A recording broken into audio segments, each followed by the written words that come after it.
मित्रांनो, 1 तारीख झाली, 2 तारीख झाली, 10 तारीख झाली. काय असतं 10 तारखेला, 8 तारखेला? पेमेंट. तुम्ही जर सॅलरी घेत असाल तर आपण आतुरतेने वाट बघत असतो ह्या दिवसांची की आपल्या अकाउंटला पैसे कधी येतात. बरोबर आहे ना? जो बिझनेसवाला असतो त्याला वाटतं की आपल्याकडे जे लोक आहेत त्यांनी आपल्याला वेळेच्या वेळी पैसे द्यावे. बरोबर आहे ना?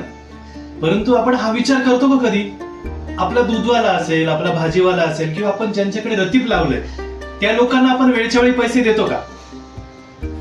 थोडा विचार करायसारखी गोष्ट. आपण काय म्हणतो, ठीक आहे ना 8 तारीख आहे ना, आपण 10 तारखेला देऊ. ठीक आहे ना, आपण 15 तारखेला देऊ.